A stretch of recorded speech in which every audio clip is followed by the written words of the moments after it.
हमारे हुजूर की शान में गुस्ताखी हुई।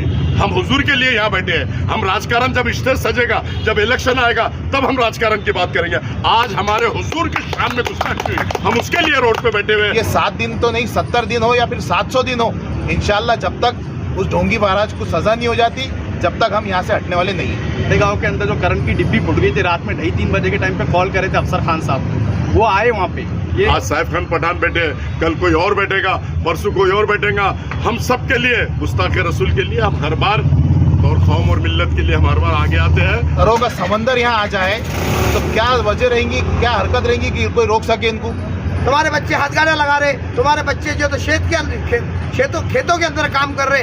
यही सरकार चाहती है कि तुम छोटे तबके पे है तो छोटे तबके पे रहो। तक के अरेस्ट चाहे वो आके कराओ, रास्ता रोको करके कराओ, बड़ा धरना देके कराओ या कोर्ट के माध्यम से कराओ, हम उस गुस्ताखे रसूल को सलाखों के पीछे देखना चाहते हैं। बच्चों का भविष्य खराब करने को लगी हुई है। तुम सिर्फ जय श्री राम का नारा लगाओ, तुमको सिर्फ इसलिए हमने पेश किया गया है। लगने दूंगा, उसको प्रोटेक्शन दे दिया। अरे सीएम रहो या पीएम रहो, अगर ऐसे गुस्ताखे रसूल को अगर पाठिंबा देगा तो हम लोग चुप बैठने वाले नहीं। और अगर तू पाठिंबा दे रहा है और तू अगर उसको अरेस्ट करने नहीं लगा रहा है सीएम, तो तेरे को हमारा आह्वान है, हम तेरे को चैलेंज करते हैं कि हम हाई कोर्ट जाएंगे। हाई कोर्ट से जाकर सीएम रहो या पीएम रहो, कानून सबको बराबर है। भारत रत्न डॉक्टर बाबा साहब अम्बेडकर ने हमको संविधान दिया। संविधान के तहत मेरी उलमाओं से बात चल रही है, कल मौलाना से भी बात किया मैंने, वो लोग भी डिस्कस कर रहे हैं कि इसको कैसे कोर्ट में जाना। हाई कोर्ट में जाके हम उसको जब तक के अरेस्ट, चाहे वो रोड पे आके कराओ, रास्ता रोको करके कराओ, बड़ा धरना देके कराओ या कोर्ट के माध्यम से कराओ, हम उस गुस्ताखे रसूल को सलाखों के पीछे देखना चाहते हैं। और अल्लाह के फजलो करम से हम उसको पीछे सलाखों के डाल के रहेंगे, चाहे उसके लिए कुछ भी हो जाए। सीएम कुछ बोले, पीएम कुछ बोले, लेकिन हमको संविधान दिया हुआ है भारत रत्न डॉक्टर बाबा साहब अम्बेडकर ने। हम संविधान के तहत कोर्ट में जाके उसको अरेस्ट करने लगाएंगे। ऐसा आपके माध्यम से मैं शहर औरंगाबाद को, महाराष्ट्र को बताना चाहता हूँ। और रहा दूसरा सवाल कि ये पाखंडी अगर स्टेज पे बैठ के बोल रहा हूँ कि मैंने जो बोला और माफ़ी भी नहीं मांगेगा, तो हम तेरे को जब तक के सलाखों के पीछे डालेंगे नहीं। हम पूरा मुस्लिम समाज एक जगह एकजुट, पार्टी पक्ष को बाजू रखो, पार्टी और पक्ष सबके बाजू रखो। कौम और मिल्लत के लिए हुजूर के शान में जिसने गुस्ताखी किया, जब तक कि हम उसको सलाखों के पीछे नहीं देखते, हम चैन से नहीं बैठेंगे। आज सैफ खान पठान बैठे, कल कोई और बैठेगा, परसों कोई और बैठेगा। हम सब के लिए, गुस्ताखे रसूल के लिए हम हर बार, और कौम और मिल्लत के लिए हम हर बार आगे आते हैं और हमेशा आगे आते रहेंगे जब तक कि वो महाराज को अरेस्ट नहीं होता। हम हर माध्यम से धरने, मोर्चे, आंदोलन, रास्ता रोको, हाई कोर्ट भी जाना पड़ा तो हम हाई कोर्ट भी जाने की तैयारी चढ़ी। मौलाना से मेरी कल बात हुई, अल्लाह के फजलो करम से हम कोर्ट में जाके उसको अरेस्ट कराएंगे। आपके माध्यम से मैं ऐसा कहना चाहता हूँ। साहब, आपने पश्चिम के जो आमदार है संजय सिरसाट, उन्होंने पत्रकार परिषद लेके जो तो महाराज का समर्थन किया है, क्या बोलेंगे? अरे संजय सिरसाट को बोलना, पहले स्टडी कर ले, उसने क्या बोला, तू क्या बोल रहा, पढ़ लिख ले, उसके बाद बात कर। हमारे हुजूर के शान में अगर तू भी अगर बोलेगा तो हम तेरे को भी छोड़ेंगे नहीं, तेरे लिए भी हम रास्ते पे आएंगे। और हम जब तक के महाराज को अरेस्ट नहीं करा रहे, चाहे संजय सिरसाट हो, चाहे मुख्यमंत्री हो, चाहे पीएम हो, चाहे सीएम हो, चाहे इन्हीं भरी कोई भी मिनिस्टर हो, हमको संविधान मिला हुआ, हम संविधान के तहत लोकशाही माध्यम से हम धरना, मोर्चा, आंदोलन करेंगे। हम लोकशाही माध्यम से हर काम करेंगे। हम कानून को हाथ में लेने वाली बात हम ना करते ना करेंगे। हम उसको लोकशाही पद्धति से, जमहूरियत है हमारे देश में, उसके तहत हम उसको अरेस्ट करा के रहेंगे, ऐसा हमारा स्पष्ट बोलना। और ये बीजेपी की चाल है। ये संजय सिरसाट जो बोल रहा, वो तोते के जैसा, उसने जो बोला महाराज ने उसका समर्थन कर रहा, सीएम उसका समर्थन कर रहा, तो समझ जाओ बीजेपी के पैर के नीचे की जमीन खिसक गई, सेना के पैर के नीचे की जमीन खिसक गई। अब ये हिंदू मुस्लिम करके, हिंदू मुस्लिम लाइन ऑर्डर खराब करके बड़े पैमाने पे दंगल कराने का षड्यंत्र बीजेपी का है। स्पष्ट आपके माध्यम से मैं कहता हूं, और बीजेपी के इस षड्यंत्र को हम सक्सेस नहीं होने देंगे। हम भी जब तक के वो अरेस्ट नहीं होता, हम भी लोकशाही पद्धति से हर धरना, मोर्चा, आंदोलन करेंगे, ऐसा हम आपके माध्यम से कहते हैं। सर, कुछ मुसलमान जो है तो बीजेपी में है, यहाँ पे आके समर्थन नहीं करे, क्या कहेंगे उनके बारे में? देखो, अब कौन बीजेपी में है, कौन शिंदेगढ़ में है, मुझे मालूम नहीं, लेकिन मैं और हमेशा कौम और मिल्लत के साथ हूँ। जो हुजूर की गुस्ताखी करता है, मैं सैफ खान पठान के साथ हूँ, मैं फैसल खान के साथ हूँ, हर मुसलमान के साथ हूँ। लेकिन अब वो कौन है, क्या है, कौन समर्थन नहीं दे रहे, उसके बारे में मुझे मालूम नहीं है, इसलिए मैं उसके ऊपर कोई टिप्पणी करना नहीं चाहता। इससे पहले नुपुर शर्मा ने जो आप के शान में गुस्ताखी करी थी, और प्रकाश अम्बेडकर साहब जो है तो विधानसभा में बिल लाना चाहते थे, लेकिन क्या दिक्कत है? देखो, जब वो बिल उन्होंने पेश करने के लिए बोला था, बिल पेश हुआ, लेकिन जातिवाद शक्ति बीजेपी, अगर वो बिल हमारे आदरणीय बाला साहब अंबेडकर ने कहा था कि बिल पेश करो, और पेश हुआ था बिल, लेकिन ये जातिवाद शक्ति, अगर वो बिल उस दिन पास हो जाता तो आज इसकी माने नहीं जनी कि इस तरह की भाषा हमारे हुजूर के शान में बोले और गुस्ताखी करे।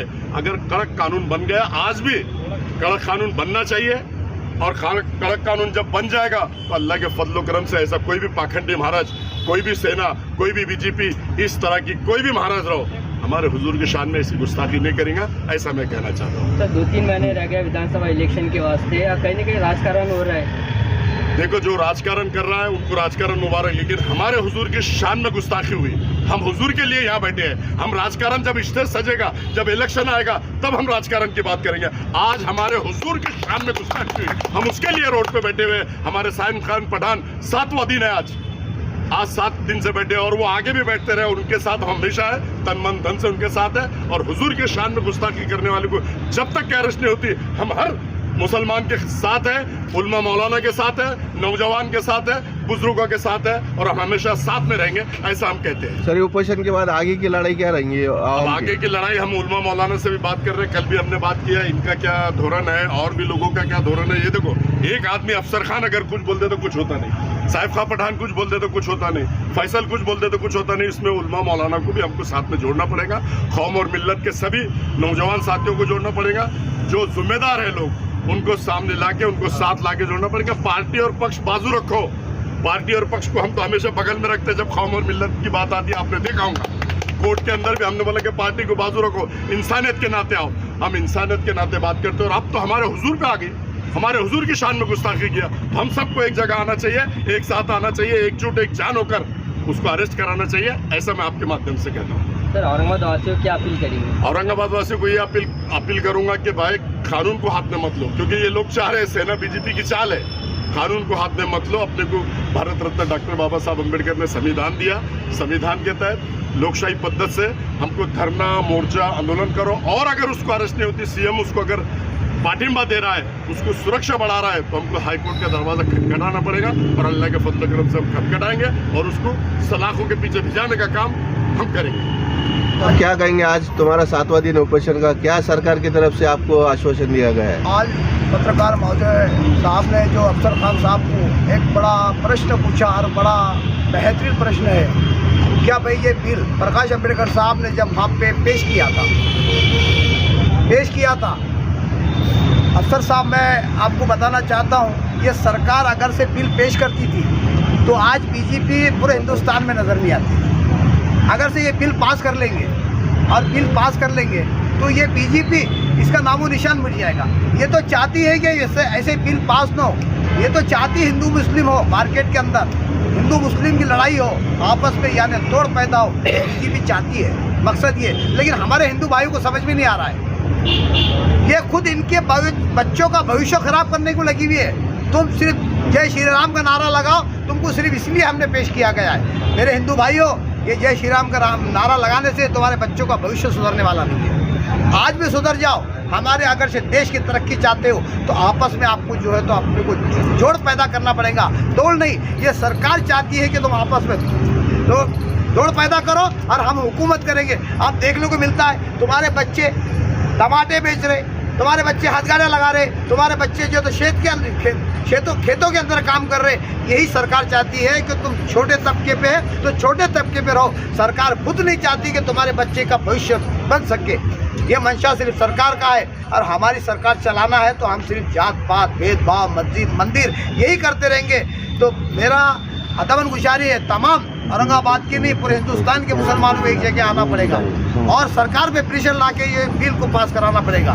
जब ये बिल पास होगा, और ये धरना हमको यहाँ नहीं, दिल्ली के संसद के सामने करना पड़ेगा, ये धरना हमको राष्ट्रपति के सामने करना पड़ेगा। लाखों के तादाद के अंदर वो धरना रहेंगे तो सरकार खुद मजबूर हो जाएगी ये बिल पास लाने के ऊपर। सब डिविजनल कमिश्नर तरफ से आपको क्या आश्वासन मिला अभी इतने दिन से? छठा दिन है मेरा, आज छठा दिन, 7वां दिन आज चल रहा है। तो आज सरकार ने इसके ऊपर कोई एक्शन नहीं लिया है, कि मेरे समझ में नहीं आ रहा कि सरकार के ऊपर क्या दबाव आ रहा है। सरकार के ऊपर क्या प्रेशर आ रहा है। आज की तो मैं बोलता ना, ये सरकार जो है तो ये राजकीय लोगों के ऊपर चढ़ रही है, राजकारणीय लोगों के ऊपर चढ़ी, वो जैसा हुक्म करेंगे, लेकिन इनको खुद को अपना पावर नहीं मालूम है, ये खुद उनकी हुकूमत की गुलाम बन चुकी है। तो मेरी सरकार से ये अदमन गुजारिश है, इसके ऊपर फ़ौरन जो है तो निर्णय लिया जाए और फ़ौरन इसको अटक किया जाए। शुक्रिया। अच्छा साहब, क्या बोलेंगे आप? विभागीय कार्यालय से आपकी मुलाकात भी हुई, क्या आश्वासन दिया था आपको विभाग? देखिए, आज का 7वां दिन है और 7 दिन तक सरकार की कान पे जू तक नहीं रहेगी। इसका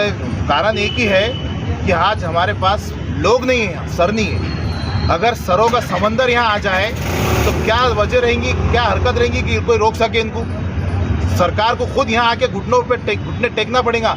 जिस तरीके से जरांगे पाटिल ने घुटनों पे टिका दिया सरकार को, हमें भी सरों के समंदर यहाँ गिनाना पड़ेंगे।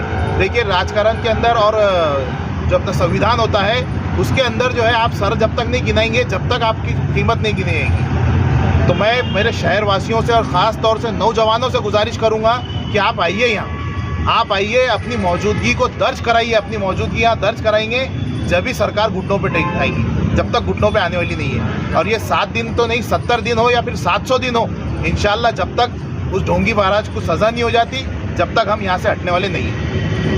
गिरी महाराज ने अल्लाह के नबी सल्लल्लाहु अलैहि वसल्लम की शान में जो गुस्ताखी करा, होना ये चाहिए था। हमारी जितने भी कौम के लीडर हैं, सबने एक प्लेटफॉर्म के ऊपर आकर जो है समर्थन देना चाहिए था। किसी वजह से आ नहीं सके, पर मैं सलाम करता हूँ हमारे अफसर खान साहब को, उनके जज्बे को। कभी कौम का मसला रहने दो, वो एक ऐसे लीडर है। अल्हम्दुलिल्लाह बड़े गाँव के अंदर जो करंट की डिब्बी फुट गई थी, रात में 2:30 बजे के टाइम पे कॉल करे थे अफसर खान साहब को, वो आए वहाँ पे। ये एक कौम के ऐसे लीडर है। मैं आप लोगों को वीडियो के माध्यम से स्पष्ट कहना, कुछ भी मसला रहने दो, कौम के ऊपर अत्याचार रहने दो, अन्याय होने दो, चाहे जेल का मसला रहने दो, चाहे तुम्हारा कोर्ट का मसला रहने दो, अफसर खान साहब जो है हर मामले के बारे में अवेलेबल रहते। अभी गुस्ताखे रसूल के बारे में जो है, हम लोगों को ये काम जो है जोश का नहीं है, ये काम जो है होश का है। हमको हमारा दिमाग एक जगह रखकर जो है गुस्ताखे रसूल को जो अरेस्ट कराना है रामगिरी महाराज को, रामगिरी महाराज को हम जब तक कि अरेस्ट नहीं होगा, रामगिरी महाराज तो हम उपोषण से उठने वाले नहीं है। सरकार को इस चीज़ को बहुत गंभीरता से लेना पड़ेगा। और मेरा आपकी वीडियो के माध्यम से बोलना है कि सरकार ने जो है देश में कुछ चाहती है, आतंकवाद हो, टेररिज्म हो, दंगे हो, हमको कानून को हाथ में लेना नहीं है, हमको हिंसा नहीं करना है। हमको सब जितने भी कौम के लीडर लोग हैं, हम आपस में बिखरे हुए। हाँ, मेरी यही सोच है, आपकी वीडियो के माध्यम से कहता हूँ, अफसर खान साहब हो जाए, चाहे इम्तियाज़ जलील साहब हो जाए, चाहे इलियास किरमानी साहब हो जाए, मेरी हमारे जैसे अफसर खान साहब के अंदर जैसे जज्बा है कौम और मिल्लत के लिए, जो आधी रात को खड़े रहते, हर कौम के लीडर के अंदर जो है अल्लाह जज्बा है, पर हमारे अफसर खान साहब के जैसा जज्बा अल्लाह पैदा करे। मेरी आपकी वीडियो के माध्यम से ये बोलना है। और एक चीज़, एक शेर कह के मैं अपनी बात ख़त्म करूँगा। लश्कर भी तुम्हारा है, कानून भी तुम्हारा है, तुम सच को झूठ लिखो ने पसंद ज़्यादा नहीं बहने वाला, जुल्म का दौर बहुत दिन नहीं रहने वाला, इन अंधेरे का जिगर चीर कर एक नूर आएगा, तुम और फिरौन तो मूसा भी ज़रूर आएगा। जय हिंद, अल्लाह हाफिज़।